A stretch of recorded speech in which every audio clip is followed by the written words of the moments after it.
my friend Matt Walsh, he believes that he has now won the greatest of all arguments, the argument over UFOs. He thinks that not only do aliens exist, that they are here on this planet. And so he was very upset with me yesterday when I said that this is stupid. He was very mad. And he had basically two main arguments in which he, quote unquote, destroyed me using facts and logic, which, dude, I've got that branded. I'm sorry. It's copyrighted over at the Library of Congress already, so I'm going to sue Matt for copyright violation. Of course, I'd then be suing myself, but that's okay. In any case, Matt says he has two arguments. One is, I'm not even open to the possibility there are aliens on Earth. And two is that there is actual proof that there have been aliens on Earth. Let's hear Matt articulate these arguments as he does so brilliantly, being a lumberjack and all. Admitting the preconceived biases up front. Admitting that he rules out the possibility that any aliens could have visited Earth before looking at the evidence. So what does that mean? It means that there's no evidence at all that could possibly convince him. So then what credibility does his point of view have on this subject? If you are saying from the beginning, if I come to you and I say, I have evidence that aliens have visited Earth. I have evidence. And you say to me, doesn't matter what your evidence is, I don't believe it. I already don't believe it.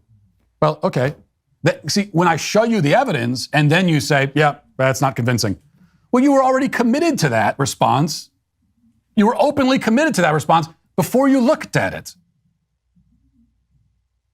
Okay, so that's argument number one, right? Is that no evidence could convince me that aliens are on Earth. That's not what I said. But the burden of proof, super high, because that's a big claim that alien species are now active on Earth, that they're flying their little planes around on Earth, that they somehow conquered the distances of interstellar travel and then came to Earth. And according to witness testimony, then like morons crashed into a tree. That's their bodies were available for us to peruse, which is some pretty bad piloting. But that's the claim. Okay, so should I be skeptical of that claim? I feel like, yeah, the more outlandish the claim, the more evidence must be provided to support the claim.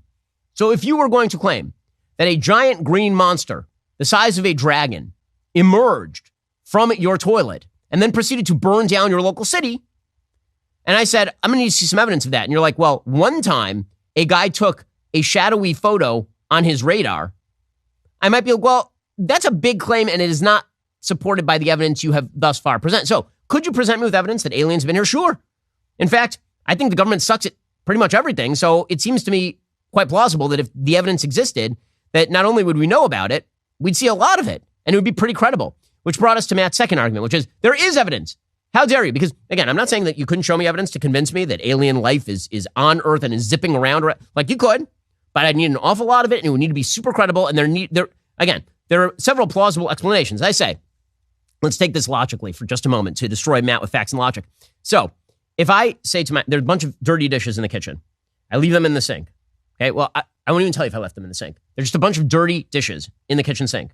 My wife walks in the morning. She says, why are all these dirty dishes in the sink? And I say, an alien put them there. And she says, well, I don't believe you. And I say, well, look, here's a photo of an alien ship present on Earth. And I can't tell you whether an alien came in here. I can't. I'm just going to say that it's possible. Is it not? It's possible. And she's going to say, it is possible. Also, wash the dishes. You made a mess. Because on the list of possibilities, this one ranks rather low. So when I see some of the evidence that Matt is going to talk about in a second, the possibility that this is alien life is like 10th on the list of probabilities. Is it possible? Sure. Pretty much anything is possible. Is it probable? I think at best it is extraordinarily highly unlikely. But here's Matt explaining that no, it's highly likely. But with the UFO, blink and you miss it. And so most of the time, there's not enough time to even pull your phone out because the thing's traveling so fast. And yet, in spite of those obstacles, still we have hundreds and hundreds and hundreds of photographs, footage that we've seen since the 50s. I mean, there are compelling UFO photos back in the 50s that still have not been debunked. People want to say that they're hoaxes, but many of them still. People have been, experts have been looking at them for decades and haven't been able to debunk them. And so what do you expect? You expect that if UFOs have visited, you would expect that back in the mid-20th century when there's photographic technology, but not like it is today, that every once in a while you'd see a good photograph. And then you would expect that today there'd be a lot more, and that's exactly what we see. Okay, so here's the thing. That's true for pretty much everything. So the records, contemporaneous records, have gotten more plentiful because we have better technology to document those things. What he's saying is that because we now have, more photos or more things that we can't explain, that means aliens. So I'm saying we can't explain them. I don't know if they're aliens. In fact, I think it's quite unlikely that they're aliens. What he is saying is that when a magician makes a ball disappear, the ball did disappear. You don't see it. Maybe it's sleight of hand, but the high probabilities he made the ball disappear. Now, maybe he did. Maybe he violated the laws of physics. But how do I know that the magician didn't actually just violate the laws of physics? Because, well, number one, because I think the laws of physics are real. And number two, because I think it's much more likely that the magician is using sleight of hand.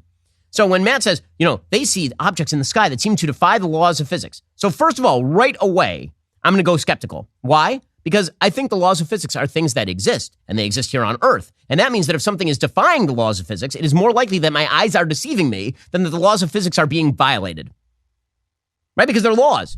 Most people only think about poor air quality when we have fires like the one that just happened over in Canada, which caused New York to be covered in strange orange muck as a sign of God's revenge or something. But have you thought about the polluted air in your day-to-day life?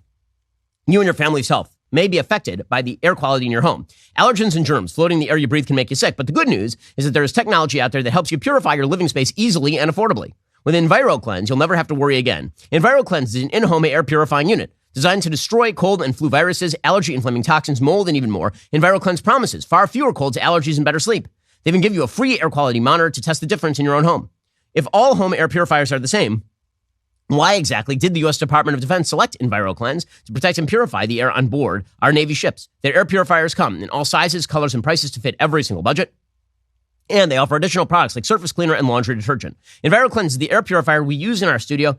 I love it. It's great. It gives me peace of mind that I'm breathing, good air. And also, it's really, really quiet, which we need in the studio. EnviroCleanse offers a simple solution for keeping me healthy and in excellent shape. Breathe in pure air, live a healthier life. Visit ekpure.com. Use code BEN for 10% off your EnviroCleanse home air purification unit right now. You also get their free air quality monitor plus fast free shipping. That's $150 savings. ekpure.com, code BEN. That again is ekpure.com, promo code BEN to get started. We are days away from the Durban Accords. It's the greatest threat to the U.S. dollar's global dominance over the past 80 years. In August, BRICS nations are expected to announce the launch of a new international supercurrency fully backed by gold or other commodities. It's part of their long-term plan to supplant the United States and the dollar as cornerstones of the global financial system. You can protect your IRA or 401k from the fallout from this landmark announcement by diversifying with gold from Birch Gold. Again, when the economy is wavering as it is right now, when nobody knows where things are going to go, you should diversify. I'm not saying take all of your assets and just put them in gold. I'm saying you should take at least some, and you should make sure that you are diversified. It's just a smart investment strategy. Birch Gold, those are the people I trust for my gold purchases. So do thousands of other concerned savers. When currencies fail, gold is a safe haven. How much more time does the dollar have? Protect your savings with gold. Birch Gold has an A+ rating with the Better Business Bureau. Thousands of happy customers. Text BEN to 989898. Get your free info kit on gold. If a central bank digital currency becomes a reality, it will be nice to have some gold to depend on. Again, text BEN to 989898 to get started. Ask all of your questions, become a fully informed investor, and then when you're ready, make sure to invest in gold with Birch Gold by texting BEN to 989898. Okay, if you tell me that you saw a cup floating in the middle of the air. If I told you this, right? I walked in this morning, there's just a cup floating in the middle of the air in our office. And here are a few possibilities. One, somebody has rigged the thing to look like a cup is floating in the middle of the air. And two, it's defying the laws of physics. Which one do you think is more likely? Probably one, right? Because you believe in the laws of physics. So when something comes into conflict with the laws of physics, one of two things has to be true. Either you're now claiming that not only did aliens come to Earth, they also defy the laws of physics and are stupid enough to get caught on camera. Or alternatively, it's an optical illusion and your eyes are playing tricks on you, or the radar is malfunctioning. By the way, I'll take an example. The Independent ran a piece just earlier this year talking about unidentified aerial phenomenon in the United States. They say some of these highly maneuverable UFOs seem to defy physics. Researchers, including those from the Pentagon's All-Domain Anomaly Resolution Office, say these UFOs do not show the telltale signs that normally appear when objects moving at such speeds experience friction with air. The new study, which remains to be peer-reviewed, did not delve into more philosophical questions, such as proof of intelligent life forms on other planets, but from the UAP observations, the researchers said the friction of UAP with the surrounding air or water is expected to generate a bright optical fireball ionization shell and tail implying radio signatures. For an object observed to be moving in such fashion at high speeds, scientists say ionization and associated radio frequency signatures are expected as they move through the atmosphere, in addition to the thermal shock and associated optical signatures. But in reports of such highly maneuverable UAPs, there are no signs of these signatures. Scientists speculate the lack of these signatures could be due to more mundane reasons, including that human instruments may not be sensitive enough to record these changes.